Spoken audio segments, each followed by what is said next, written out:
ऐसा चुनाव छपरा में चल रहा है, ऐसा चुनाव कहीं किसी ने देखा नहीं होगा। और ये जन समर्थन बता रहा है मुझे। और हमारे महागठबंधन के सबसे लोकप्रिय प्रत्याशी खेसारी लाल यादव जी को जिताने वाले सभी हमारे साथियों का बहुत बहुत धन्यवाद और मैं आभार प्रकट करना चाहता हूं। मैं चुनाव देख रहा हूं और बिहार का चुनाव हम लोग लगातार देख रहे हैं। ऐसा चुनाव छपरा में चल रहा है, ऐसा चुनाव कहीं किसी ने देखा नहीं होगा। और ये जन समर्थन बता रहा है मुझे। ये जो जन समर्थन मुझे दिखाई दे रहा है चारों तरफ, ये चारों तरफ जो जन समर्थन दिखाई दे रहा है, ये बता रहा है कि अब की बारी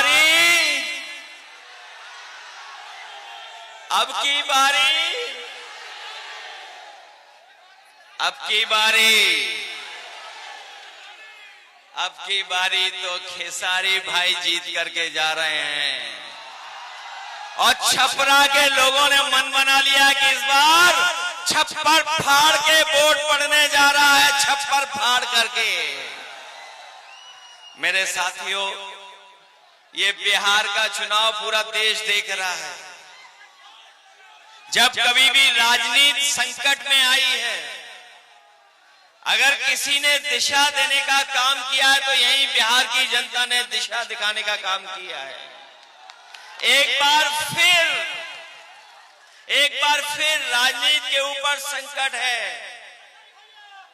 एक बार फिर राजनीति के ऊपर संकट आ रहा है। अगर कोई इस संकट को बचाने जा रहा है तो वो हमारी बिहार की सम्मानित जनता इस संकट से बचाने जा रही है। इस बार नौजवानों का पलायन नहीं होने जा रहा है। जब तेजस्वी मुख्यमंत्री बनेंगे तो